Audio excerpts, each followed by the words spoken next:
Let's take a look at Busted Brackets presented by Coors Light. To get us in the mood for upsets, we're going to take a look back at some of the most notorious early exits we have seen over the recent years. Middle Tennessee over number 2 Michigan State. Sorry to bring up the bad vibes early. Reggie Upshaw, great name from that team, had 21 in the upset win. That became the 8th, number 15 over a 2. And then, of course, UMBC against Virginia. That's right, it would make history. Turned out to be a blessing in disguise, though, right? UVA would come back and win it the next year. 2022, St. Peter's, the Fighting Peacocks of St. Peter's, tiny Jesuit school there in Jersey City, taking down the mighty Coach Cal and the Kentucky Wildcats. That was the day my bracket was done in the first hour. That's right, a lot of us. And this one, too. I mean, Fairleigh Dickinson taking down the Player of the Year, Zach Edey, as well as, Fletcher Lawyer there. That team had high aspirations to make a deep run. But it's March, upsets happen, like we were just talking about with Farnham. But since 1979, when seeding began, guys, there have been only 3 years where every Final Four team was a top 2 seed. So obviously we have seen upsets, and they will continue to occur over the course of the next couple of weeks. But Dalen, give me a team that you think can bust some brackets this year. Are we saying that it's going to get to the Final Four? No, because I think that's hard to predict. Just from what you just said there, though, if Texas Tech is fully healthy, Texas Tech can get out of the bottom of their region. They can beat Florida without a doubt, and I think they can go to Final Four as a 3 seed. What about a 4 seed or lower? I like Maryland's depth concerns me, but Maryland's top 5 is just outstanding. And so if they can beat Florida, they could beat St. John's or Texas Tech on the other side of it, and I think they could go through. That could happen. I could see Clemson as a 5 seed. They could knock off Houston. They could remember last year, this is the same team that has the nucleus that went to the Elite 8. Right. That same group is back with some added pieces and a great coach in Brad Brownell. Those 3 teams come to mind as teams that could get there. In terms of longer seed, I do have, to Sean's point, I have way more double-digit seeds. You like VCU. I love VCU. I believe VCU is an 11 seed. The problem is we always try to do this before, teams we really like. Yeah. I really like BYU. Really like VCU. Well, they're playing in the first round. Right. I like Grand Canyon. I like Maryland. They're playing in the first round. So you got to make a decision. Sure. I think VCU, their physicality, the length they have, the athleticism. We just saw what happened to BYU when they played Houston the other day. When Houston's physicality, now Houston's on a different level than VCU. But VCU offensive rebounds and elite rate. They're one of the top 20 defensive teams in the country. One of the top 25 teams turning you over in the country. They also make the 3. They usually have at least 4 guys on the court that can shoot a 3 at about 37% or higher, which is problematic. Some of those guys are like Jack Clark, who played on that Clemson team last year, transferred to VCU, 6'10" guy that can shoot it and shooting it at a 50% clip in league play. I think they present a lot of problems. I have them beating BYU, but then also Wisconsin, dude, they just made it run to the Big Ten final. They fall short. That's Sunday at 5 o'clock, folks. They get finished. They see where they're going. They have a Thursday game at 1:30 in Denver, Colorado. That is a quick turn at altitude. They played 4 games in 4 days.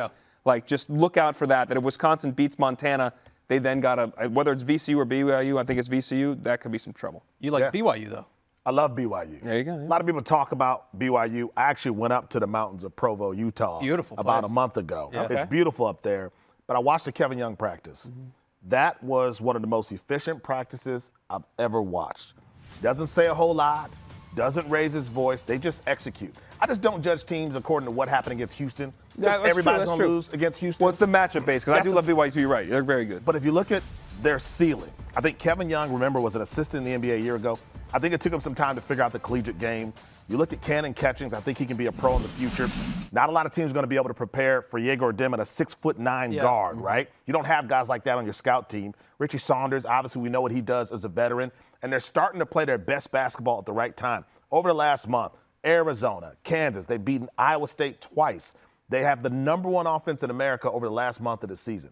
So if you're talking about a team that is heating up at the right time, that's BYU. I've got BYU beating Alabama in the East. And I think BYU potentially could be a Final Four team if they end up facing those young Duke Blue Devils. That could be a high-scoring game, by the way. Oh, my God. The over-under that's going to be 175, 180 points. It might be a 200, maybe like an NBA game. But BYU was a bubble team about a month ago, right? Then they rattle off 9 in a row. And I think it took a little bit of time for this team to learn Kevin Young's style of offense as well. And the emergence of Saunders has been terrific. They have pros, to your point. Those are when you look at different teams, they have pros. I mean, Saunders, Demon, maybe Catchings are all pros. That's NBA players. Guys who played in Europe, NBA players. It's a different thing.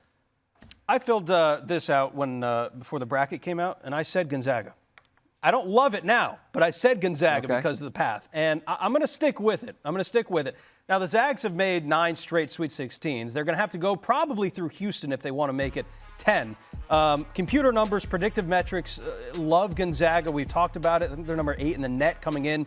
And I will say this. The 1-2 game between Nembhard and Graham Ike, I think, is underrated. I don't think that they have played up to their level. I actually don't think that we've seen the best of Gonzaga yet. I think they give Houston a run for their money, but I don't love that upset straight up. See, I think the problem with a team like Houston, I don't think Gonzaga's tough enough.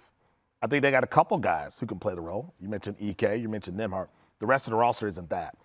You go up against Houston, you're going up against a heavyweight champion, right? They're going to be physical, and I think they prey on teams like that. Legitimately. When you don't have that edge, Yeah. they're going to beat you by 20. Yeah. So I think this Gonzaga team and what we've seen over the season, it's not that they've just had struggles here and there. They just don't have the toughness that Mark Few's teams usually have.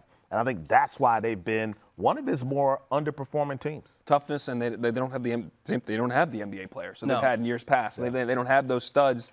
And I did realize this earlier today when you sent the email. I'm like, man, Sam's got some stones here. We're firing off teams that are making a run without the bracket. I'm like, if you just wait 6 hours, you can look at the thing. But you're riding with it. And I love it. Because I do think beating Georgia is a task to begin with. But I will say this: when you look at because all the betting lines are already out for the 8-9 games, that is the biggest spread. 6.5 points to Gonzaga's favorite. Every other 8-9 game is 4.5 or 3.5, 3.5 or lower. It's never great to be in that 8-9 game. Like, it's never great to be in the 8-9 game. But this year, when you look at the 1 seeds, it feels almost so much more daunting when you go through it. But we'll see how it goes for Gonzaga. It doesn't matter which way you go. Brackets are going to be busted, but that's what makes the NCAA tournament so great.